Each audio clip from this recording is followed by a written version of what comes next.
America is hot. This is the place to be these days. Americans live longer and better than most anyone else, anywhere else. A survey that claims to measure people's satisfaction with their lives and optimism about the future found Americans rank themselves ahead of every other country. And why shouldn't we? We have more stuff. More cars, more planes, more television sets, more choices of food, more advanced medical care. The biggest economy, the most power, and more entertainment. Ciao, Italia! American culture annoys parents all over the world. Our music tops the charts in most every country. Our movies are the most seen everywhere. Some countries are so fearful of America influencing their culture, they limit how often our movies can be shown. Even our way of serving food's becoming dominant. And American business is everywhere. But does this make us number one? A lot of people will tell you we are clearly not.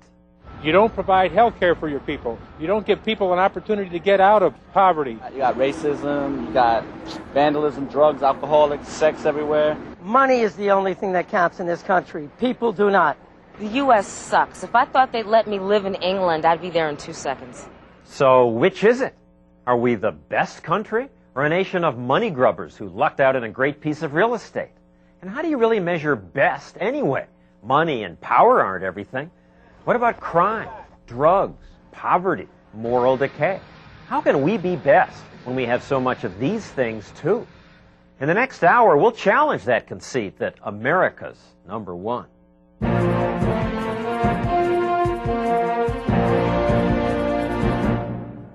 If you look at what makes a country successful, the first question has to be, do its people have the basic necessities of life?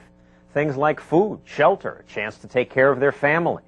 The sad truth is that most people on this planet, still live short, brutal lives in miserable poverty. Merci, c'est ça. What did we do right in America so that we're not living like they are here in Haiti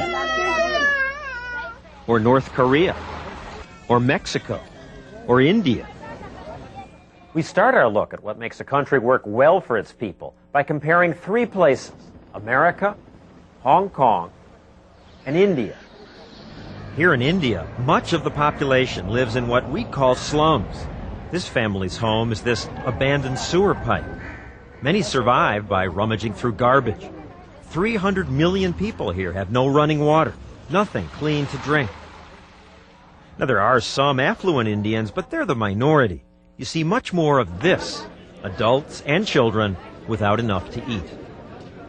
We American visitors quickly learn that when you leave your hotel, you'll be met with heartbreaking pleas for money.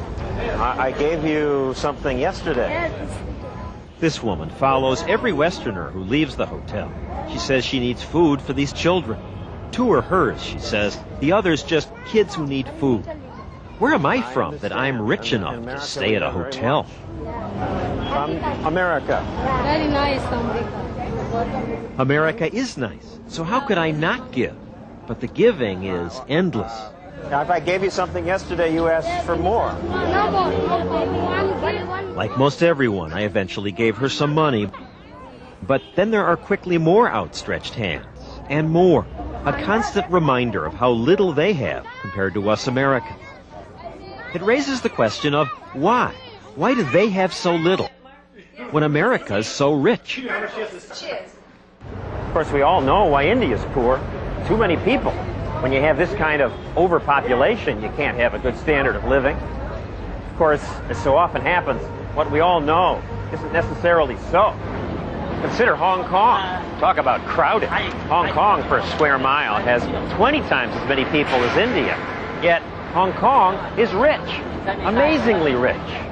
There are more Rolls Royces in Hong Kong than anywhere else in the world. The harbors are filled with yachts. And the real estate is glorious. This home recently sold for $100 million. And it's not just the very rich who are doing well. These apartment buildings are home to Hong Kong's new middle class. They're even called the mid-levels. Economic freedom has allowed millions of poor people to become middle class. In fact, the average income here now is almost equal to that in the United States. And it's higher than that in many of the world's richest countries. Not as high as America's, 27,000, but almost, and higher than Australia, Italy, Great Britain, and Canada. It's amazing how quickly all this has happened. 20 years ago, none of this was here. 50 years ago, this was just another desperately poor Asian community. Hong Kong should teach us all a lesson on how to make everyone's life better, says Nobel Prize-winning economist Milton Friedman. I was in Hong Kong in the 1950s, and you would never have wanted to live there. I saw the open shacks in which the refugees who were coming over were living. But they had the one key ingredient: freedom. Freedom. Now, when people say freedom, I usually think of democracy, freedom to elect your representatives. But democracy alone doesn't make a country prosper. India's a democracy. It's similar to ours. Well, maybe a little louder. But they vote for representatives and a prime minister. They have freedom of religion, freedom of speech. Yet the poverty in India shows that democracy alone is not enough. The standard of living here is 100th what it is in Hong Kong. Yet Hong Kong's never had democracy. First they had the Chinese emperor, then the British rulers, now the Chinese communists. But Hong Kong's prospering because for years the British governor governed under a policy best described as benevolent neglect. By neglect, people mean the government didn't do much. Well, it built roads and schools, and the police and courts enforced simple and understandable laws against murder and theft. People knew that if they created something, it couldn't just be taken from them. But that was about it. No Federal Trade Commission, no OSHA, no labor laws or minimum wage for local workers. The British rulers basically sat around and drank tea. The Chinese say, okay, you make the rules and don't interfere too much and let us have time to go and make some money.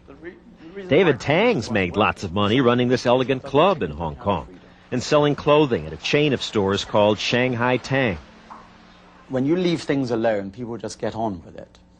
It's very simple. If it can be done, it can be done here in Hong Kong. This group of entrepreneurs agrees that Hong Kong's done something special. Lovely. I like the idea of the tassels. Amy Smilovic of Georgia likes to design clothing. Within days of arriving in Hong Kong, she had her own business. It's the easiest thing I've ever done, actually. Hong Kong was a city that was built on people getting a start from nothing, from no family background, no money, zero. Hi, I'm Andy Nielsen. I'm the owner. Andy Nielsen, who makes and sells toy soldiers here, says he couldn't have this business in his native Scotland because of all the high taxes and regulation. In Hong Kong, the government simply says, let them get on with it, but don't look for any safety nets. So that's cruel. Government should protect people from that. You protect people from that and no one takes risks. You can't protect everyone from everything. This is the problem that's happening. It's been happening in the States. It's been happening in Europe, in Britain. We want to protect everyone from everything. You can't protect everyone from everything. When you don't have a crutch to support you, it changes your attitude. Brittany Schaefer, who works here for the Asian Wall Street Journal, says without the government crutch, people here are inspired to create things. And thanks to Hong Kong's flat 15% tax, they get to keep more of what they create. It's possible to save enough money that you can start your own business and become very rich. In America. It's possible, but it's a lot more difficult. With all the different taxes, all the different employee benefits you have to pay out, and all the regulations, it's a lot more difficult. But how can the government have enough to take care of people with only 15% of people's money? This government makes a profit. It's the only government in the world that makes a surplus, a big surplus. But what a cruel way to run a place. You're not taking care of the people who need help. Enough to say that no one starves. You'll see more abject poverty in New York City than you will find right here in Hong Kong. You do see poor people in Hong Kong, but it's nothing like Europe or America. Some say you see less of this in Hong Kong because here it's so easy for everyone to become an entrepreneur. Even a clueless American can open a business in a day. In my hometown, New York City, it takes weeks. I'd have to go to the licensing department and get a state tax number, a federal tax number. So do you have the federal ID number? Apply to the buildings department, the zoning board, and more. Here in Hong Kong, handing in one form was all I had to do. Thank you, sir. The next day, I was in an indoor shopping center, running my own business, Stossel Enterprises, selling ABC stuff. $10. Well, trying to sell it. Apparently not that many people here want ABC Frisbees and yo-yos. Well, no one promises you a successful business, but this opportunity to try. ABC yo-yo. Even dumb ideas is what's made Hong Kong thrive. By contrast, what if I tried to do this in India? In Calcutta, to start a business, you first have to go to this big building to get government permission. Even New York City's licensing rules are simple compared to this maze. You fill out form after form after form, and then you wait and wait for days or years. Well, the bureaucrats debate the merits of your application. It's all well intended, rules to make sure the food's clean, that the building's safe. But the result is that so many good ideas die as forms bundled and stacked on shelves, already cluttered with bundles from other people who are waiting. These are all regulations designed to make life safer and better. Absolutely, absolutely. There is nothing that does so much harm as good intentions. You want any solution, you have to wait. The bureaucracy's good intentions have been torturing clothing maker Kali Dutt. Dutt got an order from Japan for 1 million shirts, so he built this new factory. He hired 400 new workers, but then he couldn't get electricity. Electricity we take for granted is iffy in India. You have to get government approval to get it. At Dutt's old factory, it goes off and on. For 5 years, he tried to get a steady supply of electricity for his new factory. He wrote letters, filled out forms, argued with countless bureaucrats, until he gave up. The building's still there, and the equipment. But we have suspended operations. 400 workers lost their jobs. Yet not far from his failed factory is an American, Patrick Hart, who wants to provide electricity to Dutt and others. You could do it. You have the technology. It would be cheap. They could afford it. Absolutely, absolutely. Hart represents a New Jersey-based firm that builds power plants. Building the plant itself takes under 2 years, but getting permission to build, says Hart, takes longer.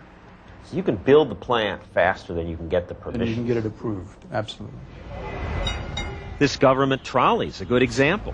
It's rotting away here in Calcutta. Yet when an American company offered to renovate the trolley cars, they couldn't even get an answer. In America, the regulations are tough, but at least you can get answers. And here in Hong Kong, it's never difficult. The same company got an okay and completed work on the city's trolley car system in less than 1 year. And that's a much nicer ride. Many world-famous American names have struggled to sell things in India. Okay, Coke and Pepsi are not nutritious or essential food, but lots of people like them, and shouldn't the Indian people get to decide if they want to drink what Americans drink? I think the eyes have it. No, said some politicians here. The merits of Coke and Pepsi were debated endlessly in Parliament. Coke and Pepsi finally got in, but it took years. And Kentucky Fried Chicken finally got permission, but only after months of heated political debate. In a country where people are starving, the government minister said he was concerned that the chicken wasn't healthy enough. While the politicians debate, the people suffer. The poverty in India has created that vacant look in the eyes of the poor Indian, where he feels like this is the way it's always been, and this is the way it always will be. Dinesh D'Souza is an author and research scholar at the American Enterprise Institute. The government, in a sense, interferes in the ordinary rhythms of society. And by that I mean trying to decide for people how they should live their life. When Indians get free from their government and go to Hong Kong, they thrive. And they thrive in America. 1 generation after they come here, Indians earn more than the average American. India is full of smart people, but their brains are in the drains because the government doesn't let you blossom them out. Kanwal Recchi and these other immigrants started new computer companies when they came to California. They've created thousands of jobs for Americans. You couldn't do what you did here in India? Oh, absolutely not. In India, you need license, permit, quota from politicians to do anything. The problem is that Indians can do well everywhere, except in India. They do so badly because they're not allowed to use their own abilities within India. The government tells them what to do. But wait a second. Is it that simple? Maybe they and others succeed in America because of our great natural advantage, our fabulous resources. We do have a lot. Maybe that's why we've done so well. But again, look at Hong Kong. The island is just a rock. It had no natural resources to speak of, no good farming land, no oil, not even enough drinking water. Yet still, millions of people came here to this rock and created all this. It's a phenomenal thing. It's hard to believe. Here's a rock. Nothing. A great harbor. And on this rock, people can produce for themselves a higher standard of living than they can produce in Britain with its centuries of history. Incredible. Because of freedom. Because of freedom? Absolutely because of freedom. Even if you don't think America is the best country in the world, you can't quarrel with America's performance at creating opportunity. Look at California's Silicon Valley, the high-tech capital of the world. In just a few years, people here have changed the way we live. They invented a whole new way to communicate. You've got mail. Developed microchips, so when you get lost in your car, you can get directions from an orbiting satellite. In a quarter mile, make a right turn. Their ingenuity has helped create millions of new jobs. Why did Silicon Valley happen in America? Because we're an open society. With economic freedom, yes, but just as important, we're open to new ideas and open to immigrants from everywhere. 1 out of every 5 companies here in Silicon Valley was founded by an immigrant. 1 out of every 3 engineers, 1 out of every 3 scientists is an immigrant. Why couldn't they do it in their countries? You don't have the opportunity to realize their dreams the way you can do it here. Martine Kempf came here from France. I designed and built voice recognition system to help disabled people control electric functions in cars. Then I applied the same system to surgical microscopes. Go right. So microsurgeons can talk to the microscope. Zoom out. Once I had this, I knew I had the potential to start a business. So why didn't she do this in France? Because even with a great product and lots of publicity, they called her a prophet in her village, there was so much red tape she couldn't get her product to consumers. You met with Congress, you met the president, but you couldn't start the business? Yeah, they were promising and a lot of politics, but there was nothing. Yet just 1 year after she'd come to Silicon Valley, she was selling her voice-activated cars in 9 countries. This is what I call the land of opportunity. That's absolutely fantastic. You cannot get this probably anywhere else in the world. Well, maybe in Hong Kong and a few other places, but you'd think she would have had an advantage in France because her home country's government was one of the first to embrace computer technology. 15 years ago, France created the Minitel computer network. The government gave everyone free electronic phone books that also let you do banking at home. But today, Minitel's considered a dinosaur. Because it was controlled by the government, its growth was stunted. Officials in charge couldn't keep up with the hundreds of millions of experiments flying about in the United States, where the internet, not controlled by the government or anyone, flowered. The French government now offers Minitel in 6 colors, but they've lost the race and lost people like Martine. Suddenly they decided in my hometown that they named the streets after me, so they named Rue Martine Kempf, and they are now very proud of me, but I still don't want to go back. Another reason she won't go back is that French bureaucrats, to try to protect workers, are so busy passing labor laws that stifle entrepreneurship. One seemingly worker-friendly law says employees may not work longer than 35 hours a week. They actually come to businesses and stop people from working. Tom Palmer of Washington's Cato Institute. They're protecting people from overwork. What they're doing is turning the whole country into a big theme park. You go to France land, you have the cheese, you have the wine, you look at some castles. It's a lovely place to visit. But does much new come out of France anymore? Is it dynamic? No. And so in the past 10 years, 300,000 people, many of France's best and brightest, have left. And they're leaving Germany, Sweden, Canada, leaving countries with lots of restrictions for America. I wanted to build better computers, and there was no way to build a better computer in Germany. Andy Bechtolstein is co-founder of America's multi-billion-dollar Sun Microsystems. The US is really all about change faster, to innovate faster, to accelerate change. And what most of the rest of the world is all about is to preserve the status quo, to slow things down. And what you did here, why couldn't you do that in Germany? Well, it's a beautiful place to go and drink some beer, enjoy the scenery, but people are basically thinking about their retirement. There is no possibility of really living up to the potential of your dream of what you want to do because of the system. And I think this is a problem for many European countries, that the systems are wrong. Johan von Holstein, who founded Icon Media Lab, is from Sweden. We have something called Jant in Sweden, which is it's like the 10 Commandments, but they go like, "Thou should not think that they are anything," and you don't even try to try. It's not worth it. That's not the attitude here. So are you becoming a citizen? Would you take a seat in the row, please? And it's one reason so many people are eager to become Americans.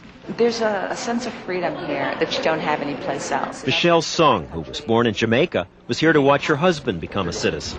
All these people were lining up for that because America's founders gave us a gift, says Michelle. They made a country that said, if you want it, you can get it. We're not going to guarantee you it. And we're not going to go out our way to make sure you get it. But if you want it, you can get it. Don't other countries do that? No. Other countries say, it's here, but it's only for the elite. And a lot of countries, you have to be born into it in order to get it. And this is the only country where you can be born a peasant and end up like royalty. If you are a rich guy, you can live well almost anywhere in the world. You can live well in Argentina, in Barbados, or in Bombay. If you are an ordinary guy without connections, you're best off coming to this country. It's a very mobile society in which lots of people who start out at the bottom can find a place, at least in the middle, and some will rise to the top. Malik Amstead grew up poor in a tough neighborhood. Now he owns this restaurant in Brooklyn. You can be anybody you want to be, and you can have anything you want to have here. And other places, the opportunities just don't exist. We get ready to expand it this summer to a full-service sit-down next door. America today, it's just a great place to be. One reason for that, say economists, is that America's open to new ideas from everywhere. This allows us to take the best the world has to offer. The Italians invented pizza, but it didn't become a worldwide hit until Americans added toppings like pepperoni and started selling it by the slice. Computers, the telephone, sewing machine, the zipper, jazz. The inventiveness that's led us to win half the world's Nobel Prizes has helped make us #1. This is the first rocket ship built in the United States. And it was made possible by our openness to ideas from others. What is American culture? There wasn't some American people. It's made up of all sorts of people. And that has produced a really rich, interesting, open society where we're free to pick from here, pick from there, borrow a little bit, and make a tremendously interesting stew. This stew isn't just high-tech entrepreneurs and ambitious businessmen. Theater groups like the Blue Men exemplify the freedom we have to try things, all sorts of things. That sense that anything's possible. They seal an audience member's head in Jell-O, cover the audience in toilet paper. The actors worried that people might not relate to this, but the show's now selling out in 3 cities. You can't be a rebel in this country because they'll instantly like it. Chris Wink, one of the Blue Men's founders. When you think you're going to someplace new, everyone's like, I'm going there too. Take me with you, all of us. Can you do that for me one more time? If you like sex, say hell yeah! Say sex is my friend! Now, not all Americans want to be taken to some of the places an open society goes. Very good. Very good. At the prestigious Javits Convention Center in mid-Manhattan, the sex business recently held a trade show. We're really taking sex, SM, fetish, erotica out of those dark little scary places on what used to be 42nd Street and bringing it out to the mainstream, and I think that's a delight. We need to have freedom for the oddball, for the strange person, for someone who's going to try something totally new and shock us. I'm an expert with a bullwhip. That's my toy. That's my fetish. I'm happy for her, but a lot of Americans would say If this is what an open society brings, we don't want it. A free society isn't always perfect, it isn't always pretty, it isn't always the way you'd like it to be, but it's an awful lot better than the alternative. Which is stagnation and often poverty. Consider China, now mired in third world poverty. They were once the leader of the world. If you had landed on this planet in the year 1400, let's say you were a Martian, and you had to send back a report, what will be the society that dominates the world? It definitely would have been China. Over 1,000 years ago, they invented gunpowder, the compass, the clock, real paper and printing. But then they sealed themselves off from the rest of the world to try to protect what they had. They burned all the ships that had been traveling around the world. They wanted to make sure they weren't contaminated by outsiders. They didn't want all that change that an open, dynamic society brings about, because it would have threatened the emperor's power. And China became stagnant. America's anything but that. An open society is one which includes the freedom to shape your own life in the manner that you see best. To be the artist of your own life. Thank you very much. For better. Have a good weekend. Or for worse. We're the future of America. Careful. You ready for us? No, not really. And we'll look at that and more of what you may think is not so good about America when we return. America, number one? What arrogance, I hear some of you saying. How can we talk about America being best when we have so many terrible problems? Pollution, racism, poverty, decadence, and of course what leads the news most nights, crime. So how can we say America's best? Well, it turns out that even when you focus on America's problems, if you compare us to the rest of the world, we do pretty well. Even compared to Europe, reputed to be so civilized and comfortable. Yes, we do have the highest percentage of people in prison of any wealthy country, and the highest murder rate. But when you look at all crime, robbery, assault, rape, car theft, burglary, and more, crime victimization surveys show America has a slightly lower crime rate than Holland, Switzerland, England, many of those so revered European countries, and a much lower crime rate than some countries on other continents. Okay, so our crime rate may not be the worst, but what about pollution? We're not going to have any air, we're not going to have any water, we're not going to have any fish, we're not going to have any birds. Yes, we do pollute, but despite the scaremongering, America's cleaner than most other countries. The pollution in parts of Asia and Europe is much worse. Then what about ethnic and racial tension? A black guy gets killed? Given our history, isn't this a uniquely American problem? The problem is real, but not just in America. Different groups of people have a hard time getting along all over the world. In Germany, skinheads protest against immigrants. Some attacked and killed Turkish and Vietnamese immigrants and burned their houses. In Rwanda, Hutus hacked hundreds of thousands of Tutsis to death. One political party in France wants all Arabs expelled. Yes, America has racial problems, but here racial and ethnic violence is at least rare, and we're learning to get along. Since 1960, interracial marriages have increased tenfold. Racism exists, but I think one of the great things about America is that despite the fact it does exist, you can triumph over it. Is that really true? Lots of people say in America it's only the rich who triumph at the expense of the poor. There's no roof for the wealthy and no floor for the poor. It's Hightower Radio with Jim Hightower. Jim Hightower is one of many commentators who spread the word. Let's talk about your street versus Wall Street. The rich are getting richer and the poor are being left. We have unprecedented economic growth, more money being generated than ever before. But it's all going to the top. 8 out of 10 Americans have seen their incomes go flat or go down. Hogwash. Hogwash.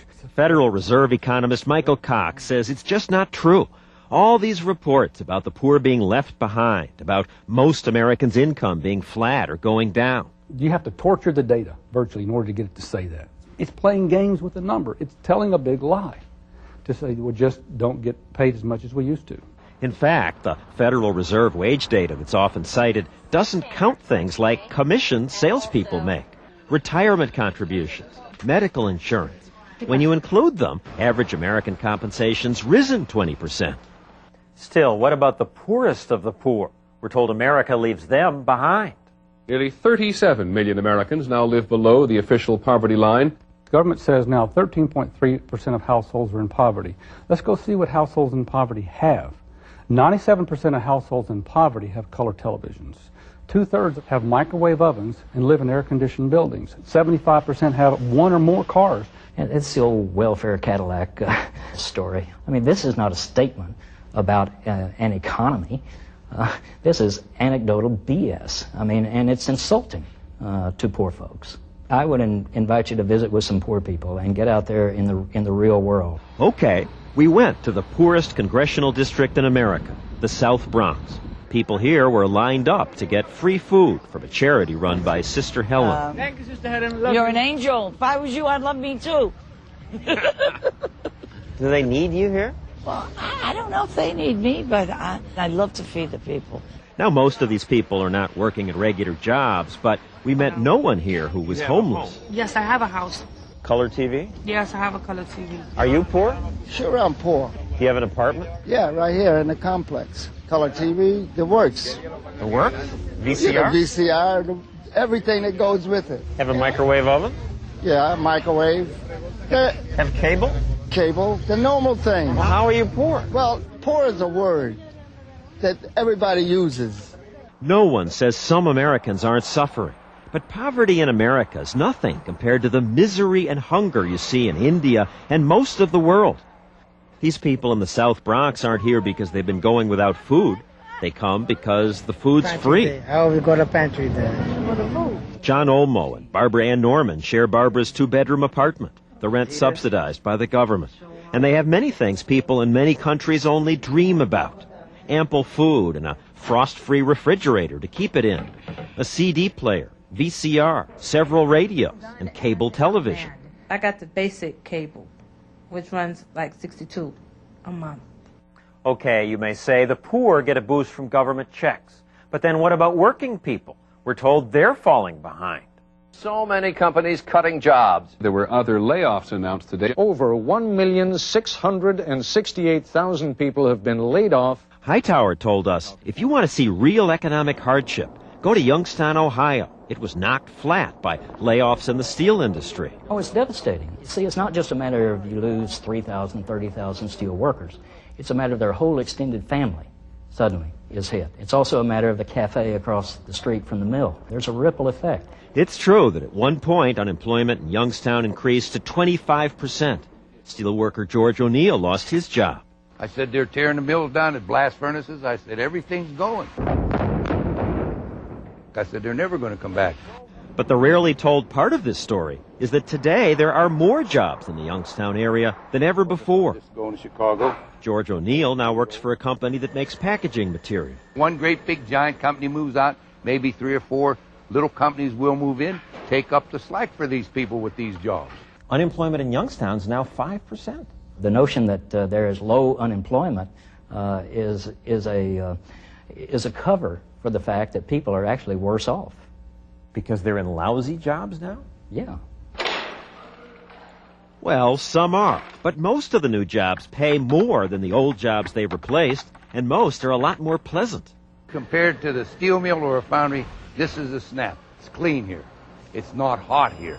The work's not heavy. It's fast. This is a breeze. O'Neill's new job is one of 40 million created in America in the last 2 decades. We recycle labor from unproductive uses to productive uses. What do you say to the person who's just lost his job? I say it hurts, but it's the source of America's strength. Europe won't tolerate that, and as a result, Europe is poor compared to America. Europe tries very hard to protect jobs, yet it creates few new ones. Why would that be? Well, France, for example, to make life better for workers, requires that almost all employees be given 6 weeks vacation, paid parental leave, and makes it very hard to fire anyone.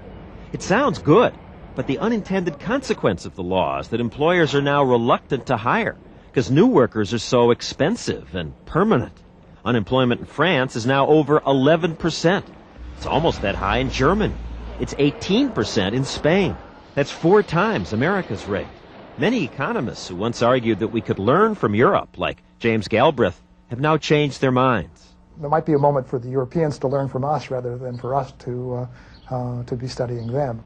Okay, so Americans have jobs, but can they get medical care? We're told many cannot.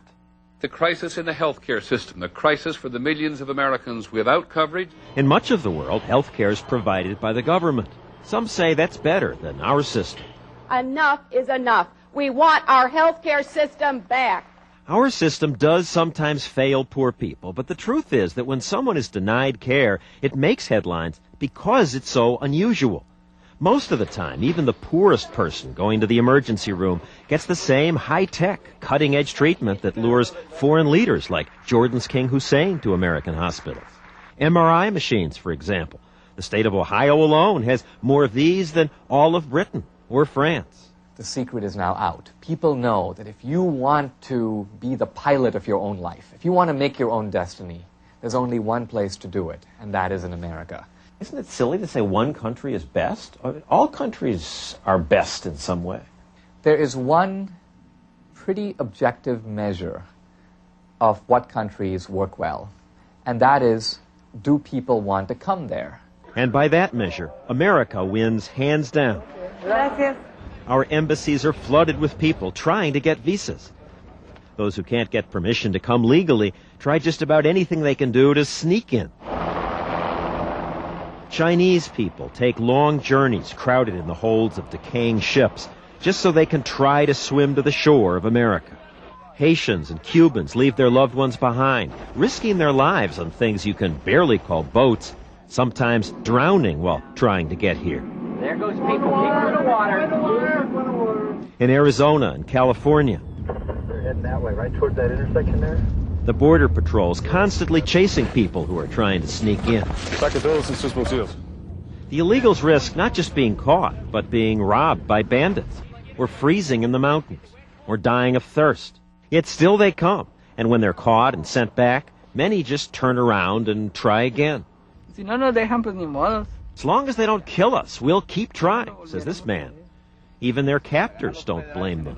I sympathize with them. If I were in their position, if I were in their shoes, I would be doing the same thing. America has problems, but it seems living here beats most every place else. We'll be back with Is America Number One in a minute.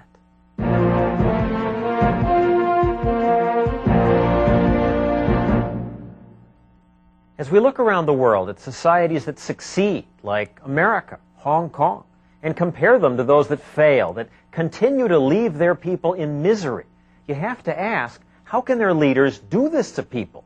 We now know what works: democracy, rule of law, and economic freedom. Yet most of the people in the world continue to suffer under governments that repress those things, and leaders who sanctimoniously say, despite a record of failure, that they know better. If America becomes socialist, it will be good. Better than capitalism. Better than capitalism. Hashim Abdul Halim is political boss of the part of India I visited. The socialists have been in charge here for years, so it's not surprising that this is the poorest part of the country. And despite the collapse of the Soviet Union and the astonishing success of unplanned places like Hong Kong, the politician in India says the government has to plan the economy. First, it needs your planning. Yeah, planning. You can't just let it happen. No, you have to plan. Of course. Despite the success of immigrant cultures like Hong Kong and America, Calcutta's leader says his people are poor because of immigration. Immigration makes Calcutta poor? Yes, it does. It's a strain on the resources. Calcutta is poor because of your stupid policies. No, it's not right. We have risen in the ladder. We have not gone down. Socialism just works better. 100 times. Intuition would suggest that countries with the most government planning, places where you're taken care of, would be the best places to live. But the opposite's true. Countries with the most planning are the most poor. Several organizations rank countries by economic freedom. At one end are places with lots of government planning. Invariably, these are the worst places to live. And at the other end of the list, Hong Kong, New Zealand, Switzerland, the United States, the best places to live are the places with the fewest rules. Now, freedom isn't everything. Climate matters, religion, geography, even luck can make a difference. But nothing matters as much as liberty. That's our program for tonight. I'm John Stossel. Good night.